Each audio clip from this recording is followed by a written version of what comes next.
So yes, the Cowboys tied to the Packers, and I don't know if this is an overreaction, a hot take, or if it is exactly right, but I'm going to tell you what I liked the most out of Sunday night's game, excluding the obvious. Taking.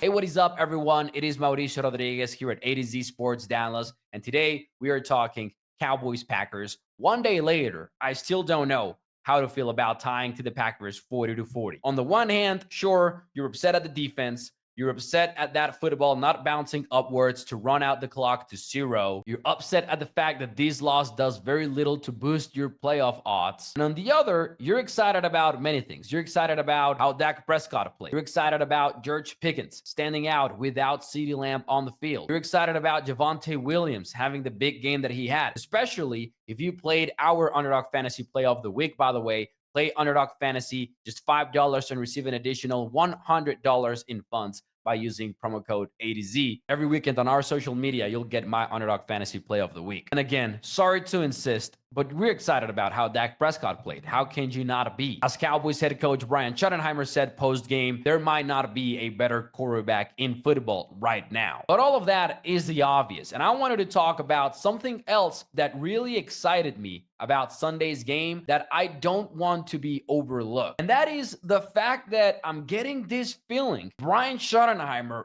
might have been the right hire for head coach. I'm not saying his game Sunday was perfect, because by any means it wasn't. I wish the Cowboys hadn't started the game running the ball 3 consecutive times. I wish early on he would have gone for it on 4th and 1. I wish on 3rd and 12 you would have at least tried to pass the football. The play calling sequence in overtime was questionable once the Cowboys got into goal-to-go situation. But still, there's a lot to like. Primarily is the fact that you were down CeeDee Lamb, you were down to starting offensive linemen, and you had your team ready to go against one of the best pass defenses in the NFL. And make no mistake about it, the Packers are one of the best defenses in the NFL. The fact that the Cowboys offense made it seem like they weren't is a totally different thing. That speaks volumes about Schottenheimer's work. He had a game plan that worked for George Pickens. Pickens and CeeDee are 2 different receivers. If you note, and if you look closely, Pickens wasn't doing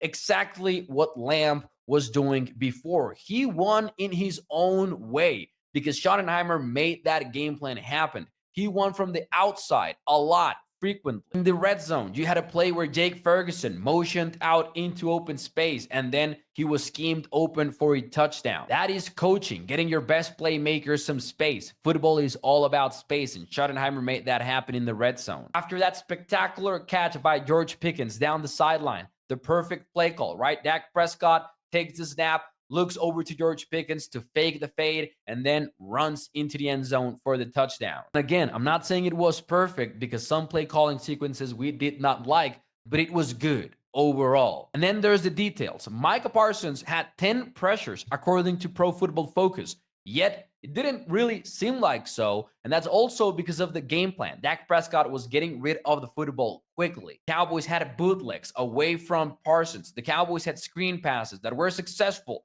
a rarity in football history for the Cowboys. But mostly, and maybe this is more ambiguous than the rest of what we're talking about, but this team was punched in the mouth early in the game, and Schottenheimer had them ready to bounce back. There's been a lot of instances in recent Cowboys history, under Mike McCarthy, under Jason Garrett, that the Cowboys just faced a bigger opponent than them, got dominated in the first half, and they didn't bounce back at all, or they bounced back too late. And you saw it before halftime, even when the Cowboys got back the football with about 5 minutes left to go. And you saw it even before halftime, when the Cowboys took the ball with about 5 minutes left to go in the second quarter. They were backed up into their own territory, and they put together a solid, successful drive that put a touchdown on the board to cut the lead from the Packers 13-9. It's a lot of details, but coaching is about that at the end of the day. And I know maybe Schottenheimer did not hire the right defensive coordinator. I know Schottenheimer maybe did not make the best 4th down decisions.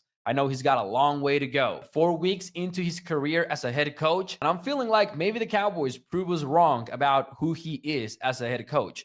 Schottenheimer is doing a good job. The defense needs to be better, but right now the Cowboys have one of the best offenses in the entire NFL, And in big part, it's because of the play caller, it's because of the game planner, Ryan Schottenheimer, and sure, Clayton Adams, the offensive coordinator as well. But again, Schottenheimer did hire him. Let me know what you guys think in the comments down below. Is Schottenheimer for real? Yes or no?